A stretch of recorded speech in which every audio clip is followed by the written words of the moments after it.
meses de las próximas elecciones, la campaña está servida.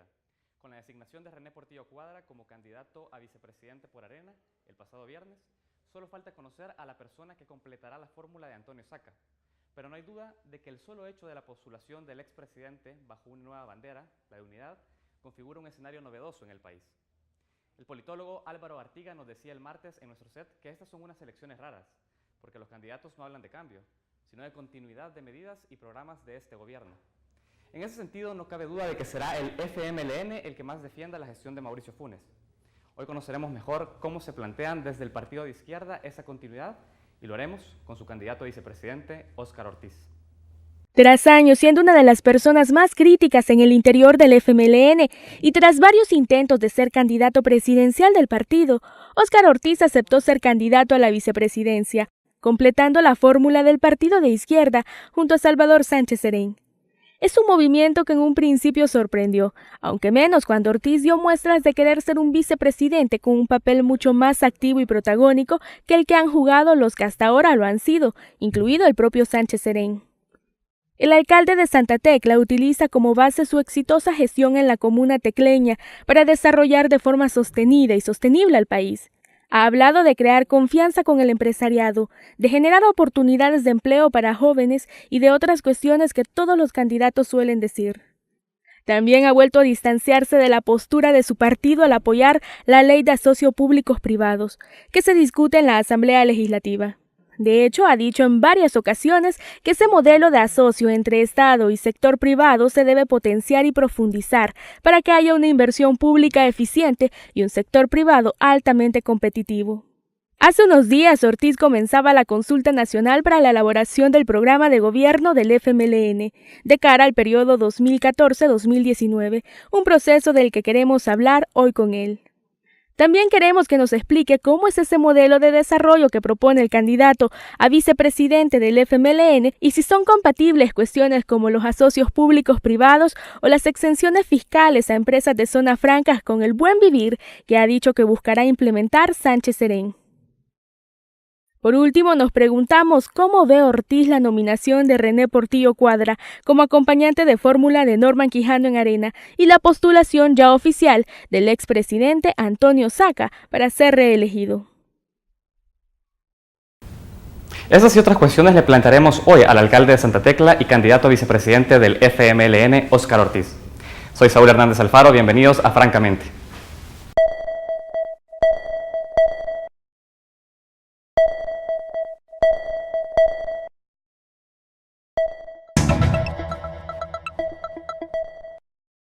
Óscar Samuel Ortiz nació en el seno de una familia campesina en 1962 y es originario del municipio de San Alejo en el departamento de La Unión. Es licenciado en Ciencias Políticas, está casado y es padre de 2 hijos. Su trayectoria política inicia a finales de los años 70, cuando se incorporó a las Fuerzas Populares de Liberación FPL, organización que junto a otras 4 conformaron la guerrilla del FMLN. Durante la Guerra Civil su seudónimo era el de comandante Guillermo Rodríguez y dirigió una columna guerrillera en la zona oriental del país.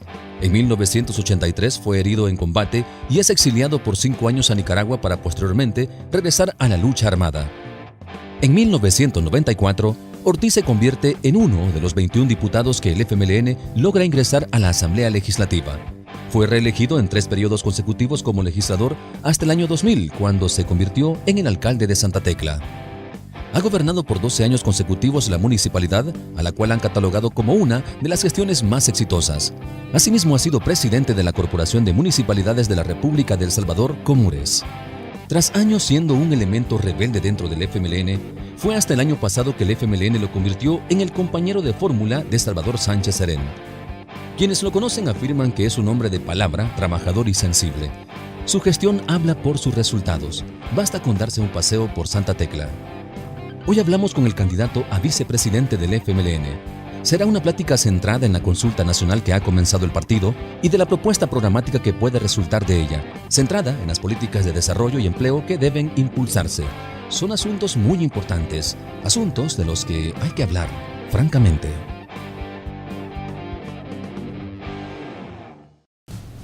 Bienvenidos a Francamente. Hoy es viernes 1 de marzo de 2013, iniciamos un nuevo mes acá en el programa. Queremos saludar a aquellos que nos sintonizan a través de la web en www.tvx.com.sb, También aquellos que nos siguen a través de nuestras redes sociales en Facebook en francamente.tvx y en Twitter en francamente.tvx. Esta mañana se los anunciábamos ya desde el día de ayer, lo tenemos también en nuestra introducción. Tenemos en nuestro set al candidato a la vicepresidencia por el partido FMLN y alcalde de Santa Tecla, el señor Óscar Ortiz, a quien quiero dar la bienvenida esta mañana. Muy buenos días, Saúl. Es un honor para este servidor, alcalde de Santa Tecla y candidato a la vicepresidencia de la República por nuestro partido, el FMLN, estar en este programa tan importante ya para el país. Francamente, quisiera agradecerte por la invitación y estamos listos para comunicarnos con el pueblo salvadoreño y un saludo especial a los jóvenes.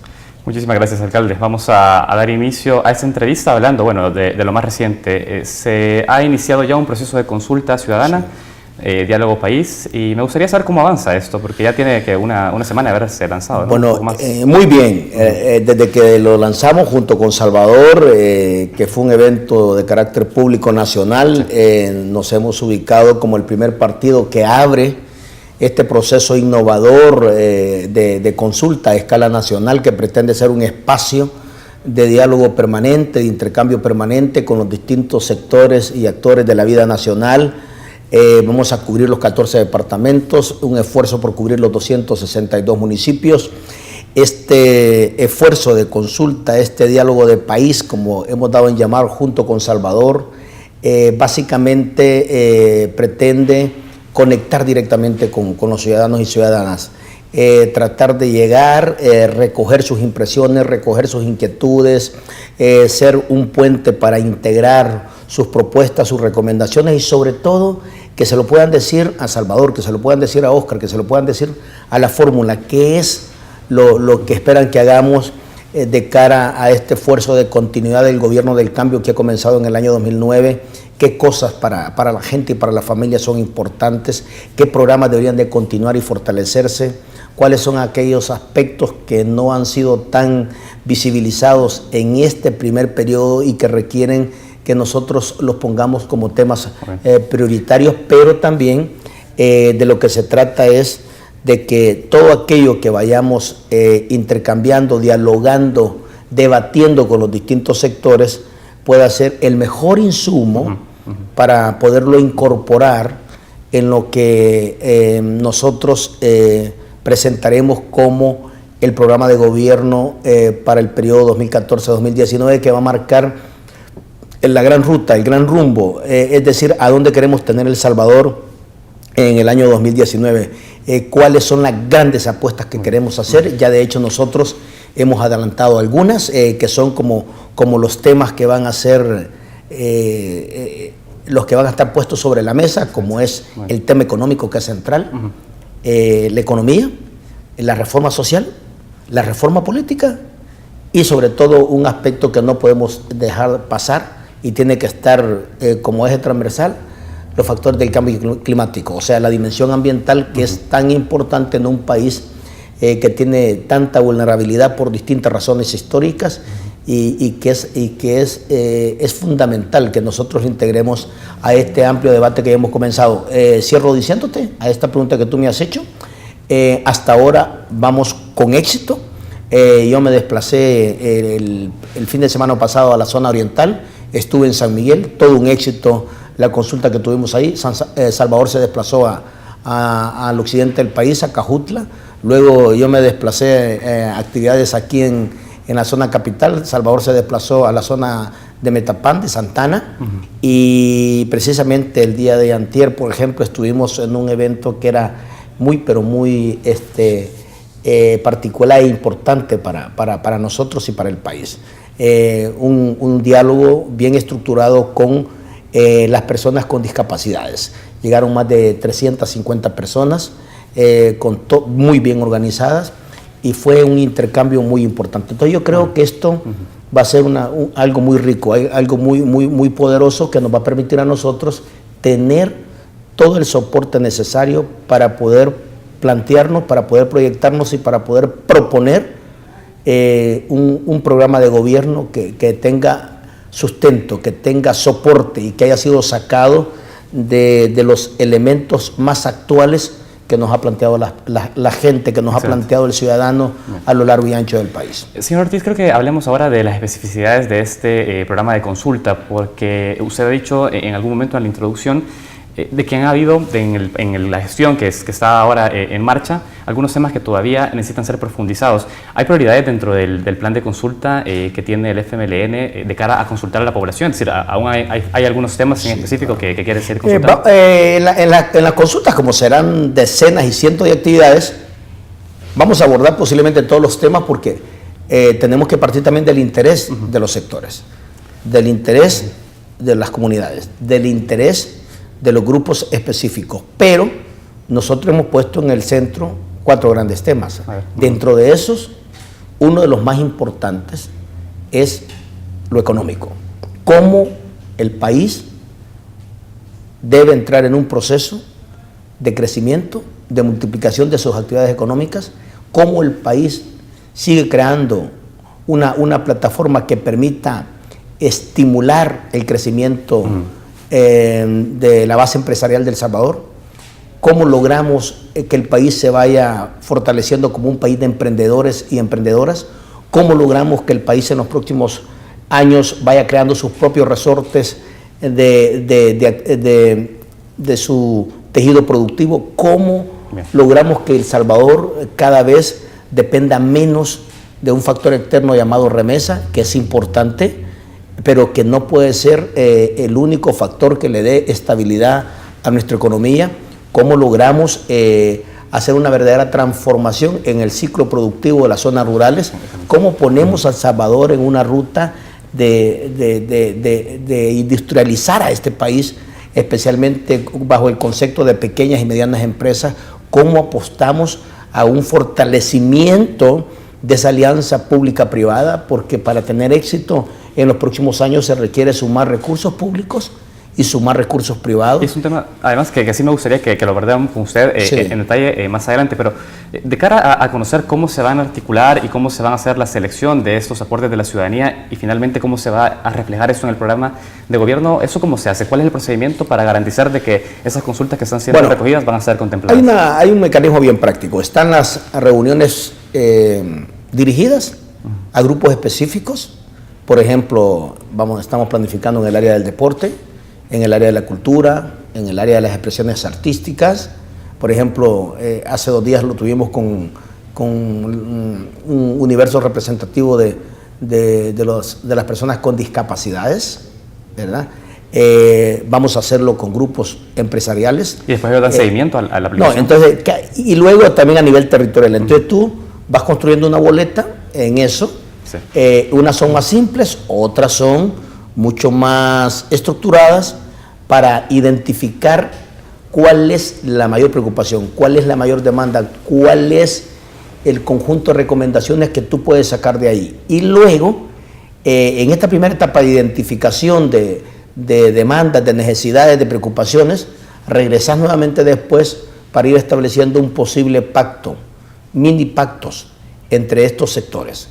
Y los mini pactos son aquellos temas que realmente el país lo requiera, aquellos temas que los sectores consideren que son importantes para fortalecer y potenciar su actividad, y por supuesto aquellos temas que de manera franca y sincera esta fórmula presidencial considere que pueden ser traducidas en programas, en proyectos, en acciones, en el lapso de tiempo que nosotros tenemos establecido nuestro mandato. Acá le tengo que ir a un primer corte, vamos a seguir hablando de esto al volver de la pausa. Vamos rápidamente a nuestro primer corte, enseguida estamos en Francamente. Continuamos en Francamente. Esta mañana conversamos con el candidato a la vicepresidencia por el partido FMLN, el alcalde Óscar Ortiz. Estamos hablando ya del proceso de consulta ciudadana, diálogo país, alcalde. Ahora es necesario seguir avanzando en la entrevista. Hay un término que se está utilizando mucho y que ha abanderado también ese inicio de la campaña del FMLN. Hablo del término el buen vivir. Sí. Me gustaría que usted pudiera de ahí conceptualizarlo de manera muy concreta. ¿A qué se refieren cuando habla de el buen vivir? Bueno, el buen vivir del que ha expresado nuestro candidato a la presidencia, Salvador Sánchez Serén, el principal liderazgo en esta fórmula, básicamente consiste en cómo soñamos El Salvador, en qué es lo que queremos hacer nosotros los salvadoreños de este país. Y tiene que ver con lo que te comenzaba a decir. El buen vivir en los próximos años del Salvador tiene que ver con la capacidad que tengamos nosotros los salvadoreños, porque no puede ser nadie más sino nosotros. Nadie nos va a venir a resolver un problema que nos corresponde a nosotros, orgullosamente salvadoreños y salvadoreñas. De lo que se trata es de un país económicamente fuerte. Cuando Salvador plantea en su libro un país que tenga sus propios resortes productivos, un país que tenga posibilidades de generar oportunidades de empleo decente, un país que permita darse ingresos decentes a las familias salvadoreñas para que puedan generar condiciones de integrarse a la sociedad de manera más inclusiva, y un país en el cual tú puedas tener dinámicas de participación de los distintos actores con igualdad de oportunidades y con mayor equidad. Un país donde se le apueste de manera central al tema de la educación, un país casado con el conocimiento, un país casado con la formación, un país casado con el tema de tener una preocupación permanente por invertir en los jóvenes, por invertir en los niños, por invertir en esa generación que viene creciendo y que es la clave para garantizar la certeza en el futuro. Señor, yo creo que quedarme con algo que usted mencionó al inicio cuando explicaba. Sí. Hablaba de la necesidad también de tener un aparato, ese sostén económico también para poder impulsar el buen vivir. Se conoce que en países de Sudamérica ese sostén económico se tiene, digamos, es donde también se origina un poco ese concepto. Países como Ecuador y Bolivia que poseen recursos, por supuesto, para poder echar a andar todas políticas sociales ambiciosas. Ahora, en el caso de El Salvador, digamos, la apuesta es a un largo plazo, imagino, porque el sistema productivo y demás todavía hace falta echarlo a andar.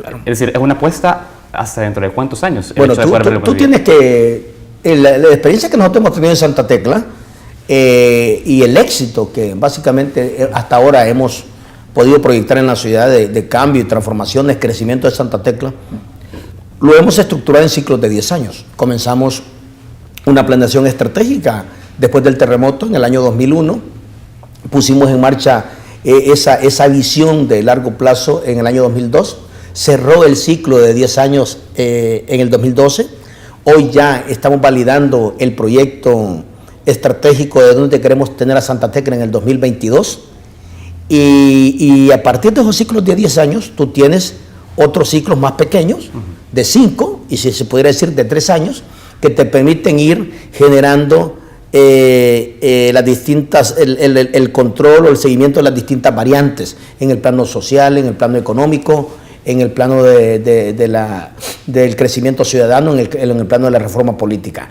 Yo creo que en El Salvador tenemos una experiencia importantísima de la cual Salvador es uno de los principales protagonistas.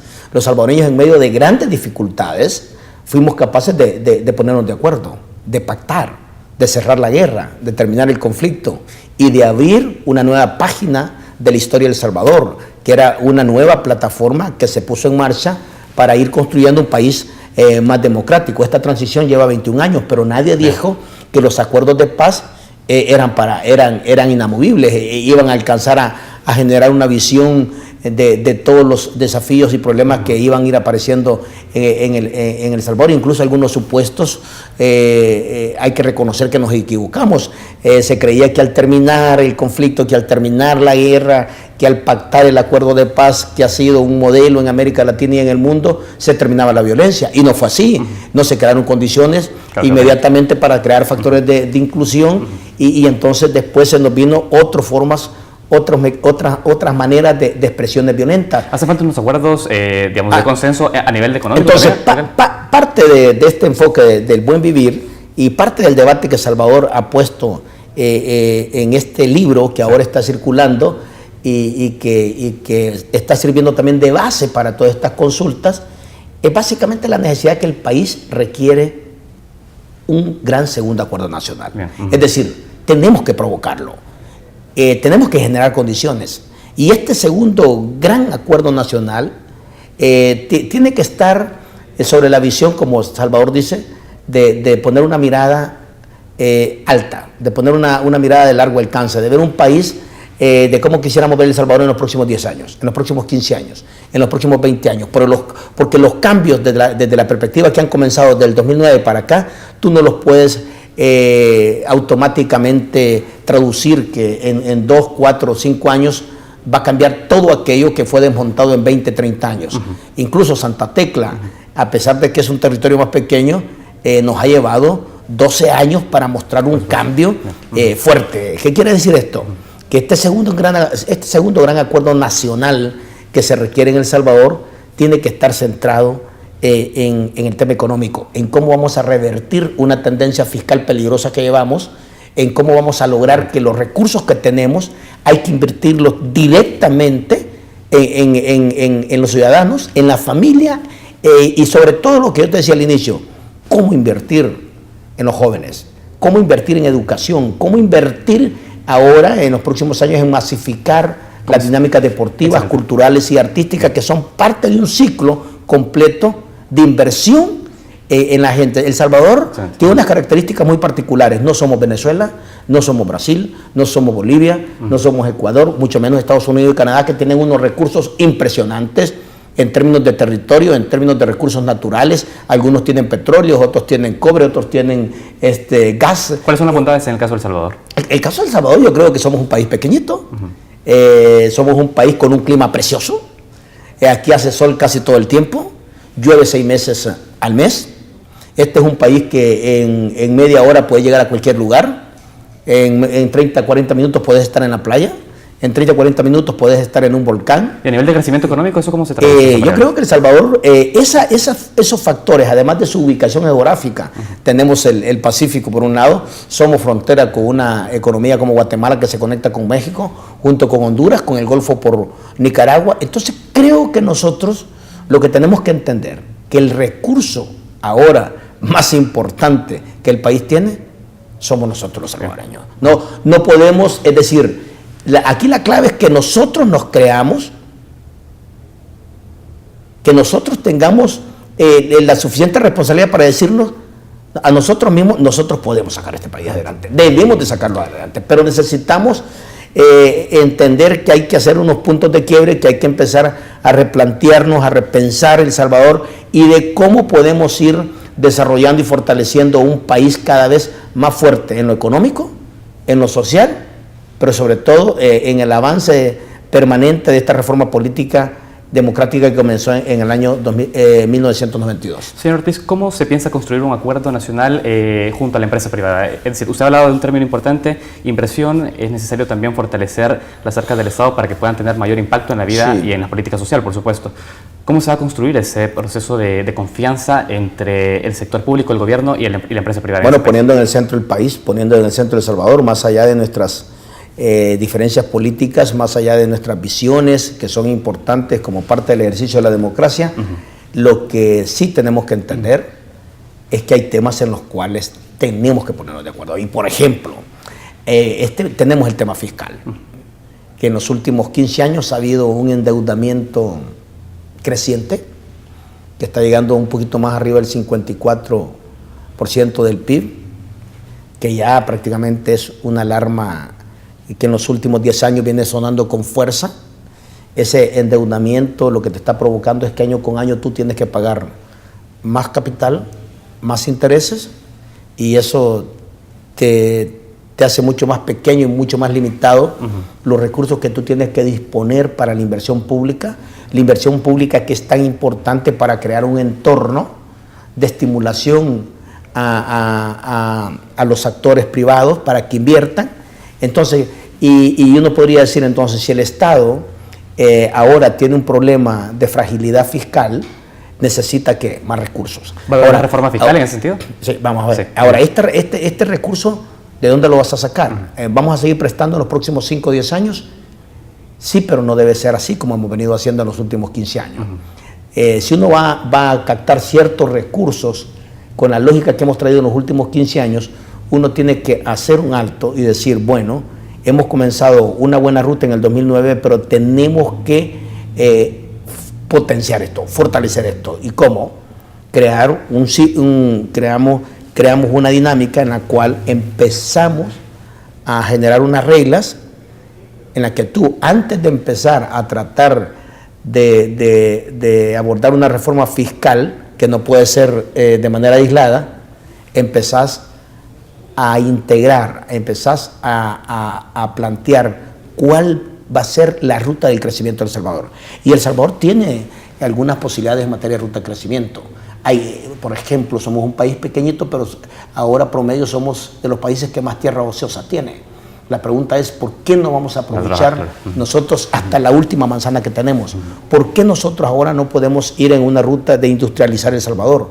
¿Por qué nosotros ahora no podemos generar la capacidad de movilizar mayor inversión extranjera, que es lo que vamos a hacer en los próximos años? ¿Y eso se construye junto a la empresa privada? Claro. La inversión, dinamizar la inversión, dinamizar la actividad económica, dinamizar las actividades productivas, hacer crecer las exportaciones crecientemente desde El Salvador a otras partes del mundo, no se puede lograr solo con el concurso público. Hay que crear una química con el sector privado, hay que crear un entusiasmo, hay que crear lo que yo le llamo, hay que crear la mentalidad de atreverse, de arriesgarse, pero también cuando yo te hablo de un sector privado que invierte en el país, que se arriesga por el país, también hay otro, pero con una visión.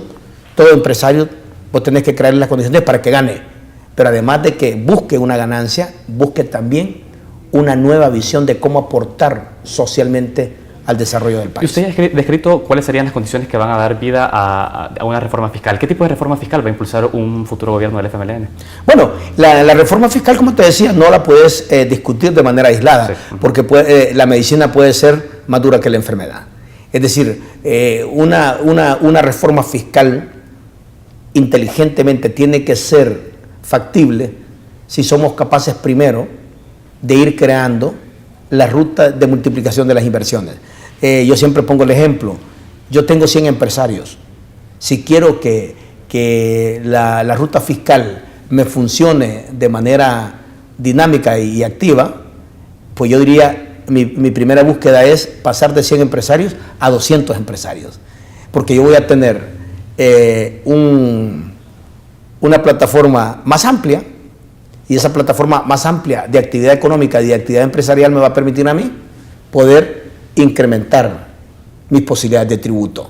Pero yo no puedo quedarme con 100 empresarios, querer discutir una reforma fiscal con esa estructura pequeña de posibles aportadores al fisco, y cuando yo les elevo demasiado la carga, eso puede desestimular la posibilidad de seguir invirtiendo. Es decir, que la estrategia es ampliar también el espectro de inversionistas en el país antes de aplicar esa reforma. Fundamentalmente es una ruta que tú la puedes aplicar en algunos casos de manera simultánea, pero el punto de partida es, primero, estimular el crecimiento de las actividades económicas en El Salvador. Ahora, y estimular el crecimiento de la iniciativa privada en el país, y estimular la fuerte alianza entre lo público y lo privado. Señor Ortiz, ¿hay otra manera de incentivar y de crear las condiciones para la inversión extranjera privada y privada nacional que no sea la exención de impuestos a esas empresas? Sí, tú puedes hacer una combinación, porque ahora hay muchas formas de cómo estimular, por ejemplo, la inversión. Tú sabes que la inversión, ya sea aquí en El Salvador o alguien que venga a invertir de Venezuela, de Brasil, de Ecuador, de Chile, o en el caso de Rusia, que hemos abierto de manera inteligente y atinada con este gobierno relaciones diplomáticas, o por ejemplo el caso de abrir más posibilidades de intercambio económico y comercial con los países de Asia, Japón, China, Taiwán, China continental. Uno diría, bueno, ¿y qué es lo que tú tienes que ofrecerle a un inversionista? ¿Qué es? Es las posibilidades que invierta, y en las posibilidades de inversión que amplíe la capacidad de los productos que él quiere promover, pero en esa dinámica de los productos que quiere promover, él tiene que identificar que hay posibilidades de ganar. Pero aquí es donde, en esa lógica importante, nosotros necesitamos crear un círculo virtuoso, que es cómo generamos esta carretera donde el verdadero concepto es ganar, ganar. Que gane el inversionista, que gane el empresario, que gane, por supuesto, el país con nuevas posibilidades de empleo, con nuevas posibilidades de ingreso, y gana también el gobierno con la posibilidad de captar nuevos impuestos, nuevas contribuciones, y eso luego regresa con más inversión pública.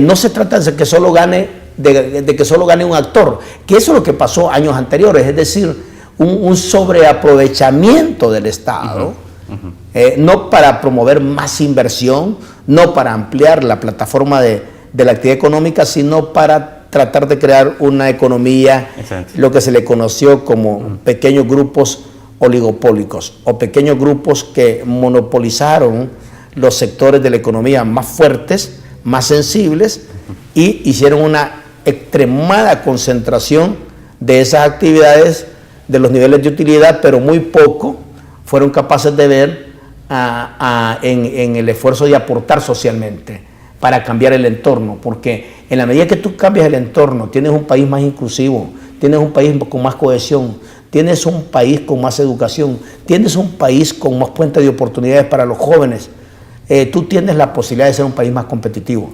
Es decir, una empresa competitiva es una empresa que tiene un buen entorno.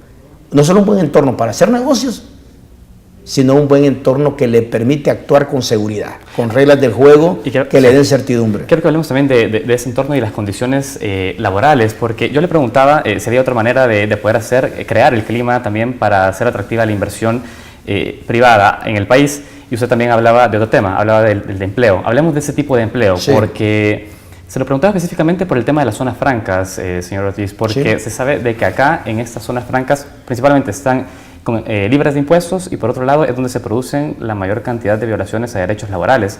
Es decir, ¿esto cómo se marca también dentro de...? Bueno, con Salvador estuvimos en American Park en el principio de esta semana. Y fuimos a un complejo de empresas que están instaladas entre Ciudad Arce, Lourdes Colón y la zona de Opico, camino a Santana. Ahí en ese complejo de zonas francas, en ese espacio, están generando directamente más de 10.000 empleos. Todo el sector textil hoy por hoy está generando más de 81.000 empleos.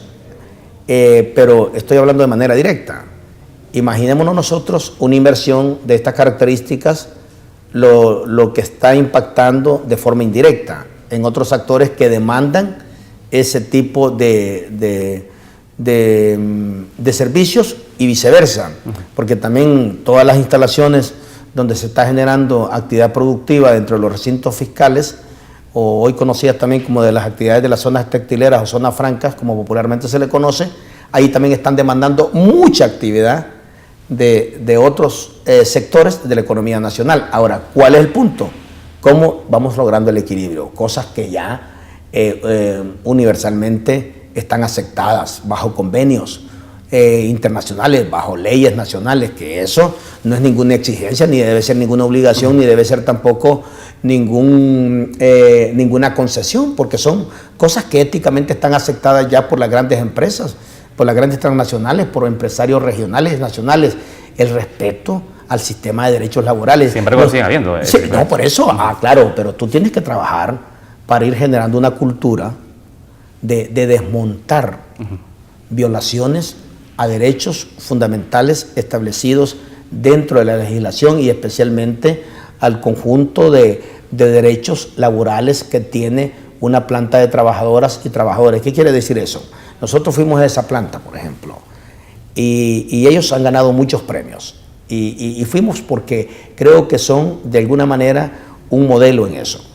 Tienen guarderías, están dando seminarios para crecimiento en materia de formación de sus empleados, tienen están dando por incluso clases de inglés a distinto nivel. Es decir, fuera del campo de la responsabilidad laboral, hay otros programas que fortalecen lo que se llama el sistema de protección social, que es parte del trabajo decente. Nosotros en ese pacto de los próximos años, del país que soñamos, del país que se quiere, del país que aspiramos, tenemos que lograr también, en lo que yo te decía, en el enfoque de ganar, que si el empresario gana, también el trabajador debe sentirse bien, no solo en términos de remuneración, sino en términos de sus derechos. ¿Ustedes coinciden de que las condiciones en las cuales hoy por hoy se encuentran los trabajadores son incompatibles justamente con esa lógica del buen vivir que están impulsando? Bueno, esto es un proceso. O sea, vamos a ver, la economía tiene que ver con varias prioridades de acuerdo a la etapa en que estás. Por ejemplo, si tú me preguntas ahora, Oscar, y en los próximos años, ¿qué es lo que había que producir en el marco de este pacto? Entonces yo te diría, bueno, nosotros vamos a hacer un esfuerzo de movilización masiva de inversiones en El Salvador, con inversionistas salvadoreños, pero también con gente de afuera que crea en las posibilidades en este país. Y en ese esfuerzo que vamos a hacer es, hoy más que nunca, lo que hay que generar es multiplicar las posibilidades de empleo, buscando ingresos decentes en esa oferta de empleo y un trato de respeto al sistema de derechos laborales. ¿Eso implica un mayor control o más bien una mayor intervención del Estado en la economía tal como está diseñado hoy por hoy? Entonces, yo creo que lo que se necesita del Estado en la economía es una dinámica y una visión más activa de cómo provocar pequeños pactos, medianos pactos, grandes pactos, de cómo mantener entusiasmado al sector privado para que invierta, de cómo desde el Estado tú con las finanzas que manejas en el periodo fiscal de 1 año, de 2 años, de 3 años, sos capaz de invertir bien tus recursos, de focalizar bien tus recursos, de que esos recursos que vas a invertir o que vas a aplicar tengan el mayor impacto posible, y tratar de garantizar de que esos recursos que se movilizan en el sector público terminan siendo un buen entorno para seguir estimulando a los privados. Digamos que las fórmulas son en esta dimensión. Uno podría querer encontrar un montón de fórmulas, pero siempre cae esa una. Hay que seguir generando confianza, hay que seguir generando certidumbre, hay que seguir creando entusiasmo y hay que seguir sumando esa posibilidad pública con los factores de oportunidad privada. Usted ha dicho, y es importante rescatarlo, el tema del ingreso también de esos trabajadores. Hoy por hoy, el salario de un trabajador de maquila, de un obrero de maquila y también de una trabajadora de maquila no excede más de los $180 mensuales. Es decir, es una condición en la cual sus familias no podrían subsistir. Sí. Es decir, ¿usted cómo lo ve? Es decir, es necesario también comenzar a hablar del ingreso, de la calidad también del salario, porque sí. Usted hablaba también del mercado para que fuera... Pero ahí tú tienes que también, el país se tuvo que haber hecho una planificación que tiene que ver con el tema de educación. Vamos a ver, si yo quiero una inversión en el corto y mediano plazo de mayor valor agregado, una inversión que a ti te genere la conexión de más tecnología, que cada inversión que se haga en el país te deje no solo un empleo, no solo te deje empleos y los ingresos por el empleo, sino que te deje también conocimiento. Perfecto. Que te deje desarrollo. Entonces, hay que hacer una apuesta, que es la que tenemos planteada. Después del tema económico, en los próximos 5 años y 10 años, independientemente quién le dé continuidad al futuro gobierno del 2014-2019, hay que hacer una verdadera apuesta en el tema de educación. Y en el tema de educación, tenemos que focalizar un esfuerzo impresionante por invertir en el nivel técnico y tecnológico. ¿Qué quiere decir? Hay que cambiar un poco la visión también en esto, porque yo creo que nos hemos tardado mucho para hacer un viraje. Está bien todas las universidades, está bien todas las carreras que se quieran dar, está bien que sigamos sacando licenciaturas, administradores de empresa, que sigan saliendo psicólogos, etcétera. Que sigamos teniendo abogados, notarios, está bien, pero Lo que no podemos seguir permitiendo, que de una relación de 100.000 estudiantes que están cursando una carrera superior universitaria, solo un promedio de 8.000, 10.000 estén estudiando carreras técnicas. Es decir, apostarle también a una nueva... tenemos que invertir eso. Bien. Todos los países que han logrado un importante éxito económico, incluso milagros económicos, la relación promedio de cada 10 profesionales son 6 técnicos superiores.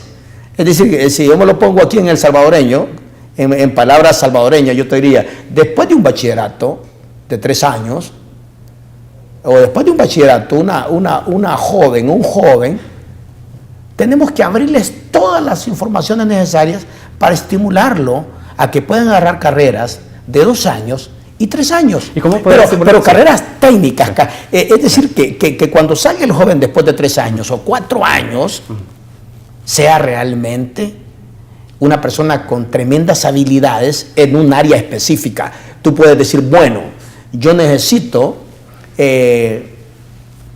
ahora, en este marco de transformación de las zonas rurales, técnicos en manejo de suelos. Y habrá también un Pero en manejo de suelos, no estoy hablando yo que yo necesito no, porque hay mucha generalidad y poca habilidad para hacer cosas. Sí. Técnicos. Por ejemplo, necesito técnicos que vayan a acompañar los procesos de cómo aprovechar al máximo el tema marino. Por ejemplo, la siembra de camarón, la siembra de peces que hoy te pueden multiplicar las posibilidades económicas. Ya quedó en la historia aquello de andar con la atarraya o de andar con los anzuelos queriéndote ganar la vida por esa vía, aunque siempre hay una cantidad de gente que lo hace. Hoy ya tú puedes tener los propios viveros, puedes tener tus propios depósitos donde tú puedes hacer la siembra de lo que se quiere realmente comercializar. Entonces, pero necesitamos técnicos, necesitamos tecnólogos, necesitamos investigadores en esas áreas específicas.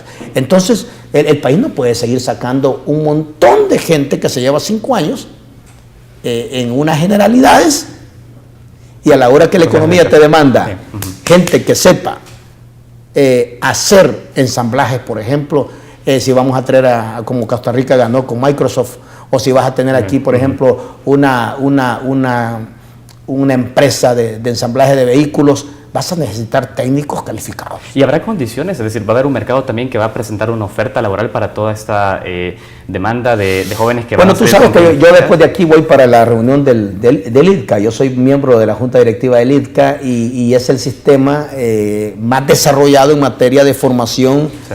En el nivel de educación técnica y sobre todo para habilitar a tecnólogos. Y es impresionante dentro de todavía del esfuerzo que estamos haciendo en cómo generar más oportunidades de empleo. Los jóvenes promedios hoy que están saliendo formados como técnicos son los que más rápido se habilitan para un empleo, porque claro, las empresas andan buscando también gente que sepa hacer cosas, que sepa desarrollar pequeños procesos. Y en la Universidad de El Salvador habrá una inversión extraordinaria a partir de eso, porque hoy por hoy los recursos con los que cuenta la Universidad de El Salvador no son, digamos, o no la hacen posible tampoco generar esa cantidad. Te lo respondo de esta manera. A la Universidad de El Salvador hay que darle más recursos para echar a andar parte de esta gran reforma que te estoy planteando. Necesitamos unos centros de educación pública, y la Universidad de El Salvador es y debe ser la líder en educación pública superior. Tienes que invertirle más recursos para unos propósitos determinados, que mejoren el entorno del maestro y la maestra de educación superior, que liberen más recursos para la investigación y para hacer posible que la Universidad de El Salvador tenga una mayor conexión con las grandes demandas productivas del país. Concretamente, ¿cuál va a ser la apuesta en términos de Producto Interno Bruto para la educación en El Salvador en un futuro? Bueno, nosotros tenemos que llegar al promedio de América Latina. Nuestra apuesta en este pacto por el futuro de El Salvador, básicamente tenemos que colocarlos en 5 en relación al PIB. Hoy estamos un poquito arriba del 3, pero no es suficiente, es bajísimo si tomamos en cuenta que ya estamos en el año 2013, que hay otros países de Sudamérica que ya están sobre la base de 5 y un poquito más arriba. Entonces nosotros necesitamos concentrar el esfuerzo en cómo invertimos en la dinámica de encontrarnos con el conocimiento. Porque en la medida que nosotros estimulamos el encuentro con el conocimiento, vamos a encontrar respuestas más innovadoras y más audaces en estos grandes temas que estamos identificando. ¿Es posible llegar al 5% del Producto Interno Bruto en 5 años? Eso habrá que verlo, pero yo aspiro que en 5 años, si no estamos ahí, estemos rozando ese promedio. Pero un 5% en relación al PIB, bien invertido, bien utilizado, con unos impactos que sean coherentes con el tipo de país que queremos, que sea un país más inclusivo, un país con mayor equidad, hablando de hombres y mujeres, un país con una plataforma educativa conectado mucho más a los retos económicos que tenemos, porque no puede ser que tu carretera en materia de educación vaya desconectada de los grandes desafíos económicos que tienes. Es decir, ahí es donde tenemos que cerrar la brecha, identificar los puntos de encuentro en cada periodo y plantearnos si queremos tener éxito en lo económico en el corto y en el mediano plazo de manera creciente. Hay que invertir recursos en el conocimiento. ¿Cómo va a despegar esto de las propuestas de los otros candidatos que también han dicho de que la educación es un pilar fundamental? Es decir, el mismo discurso se escucha en Tony Saca y también en Norman Quijano. Bueno, tuvieron 20 años y ambos hicieron en representación del mismo partido al que han pertenecido o pertenecían más de lo mismo. Realmente no pueden, o a menos que ellos lo expliquen con datos, pero pasaron 20 años que fueron incapaces de plantear cosas realmente que hicieran puntos de quiebres positivos para que nos pudieran proyectar a un nivel promedio en materia de inversión en educación de América Latina. Este gobierno ha comenzado con cosas innovadoras, que incluso los líderes de oposición han reconocido y hasta han dicho que es importante respaldarlo. Este movimiento que nuestro gobierno, el presidente Mauricio Funes y nuestro vicepresidente Salvador Sánchez Serén hicieron, y Salvador Sánchez Serén como ministro de Educación ad honorem, es histórico. Invertir en un primer momento en el factor de inclusión educativa y que tiene que ver con esta inversión fuerte, directa, que se hizo a los niños, a la familia, como es el tema de los útiles, paquete escolar, el tema de los zapatos, el tema de los uniformes, el refuerzo alimenticio, el vaso de leche, que ha generado otro impacto positivo, que crecientemente todo esto que tú demandas en materia del vaso de leche se le está comprando directamente a los ganaderos. ¿Eso seguirá estando bajo el Ministerio de Educación? ¿Ah? ¿La política del vaso de leche y los útiles escolares estará bajo el Ministerio de Educación? Es que está. Digo, en un futuro gobierno del FMLN. No, es que esa es la parte de todos esos programas, son directamente conectados y coordinados con el Ministerio de Educación y son del Ministerio de Educación, porque el tema de la inclusión educativa es responsabilidad de liderazgo del Ministerio de Educación. De hecho, Salvador estuvo como el principal líder de esos programas en sus primeros 3 años como ministro de Educación ad honorem. ¿Cómo ve la propuesta de Tony Saca de crear un Ministerio de Desarrollo Social y para administrar estos tipos de programas? ¿Lo impulsarán ustedes? ¿Retoman esta iniciativa? No, es que esa es una cuestión de estructura. Eso sí, desde mi perspectiva es intrascendente. Aquí lo importante es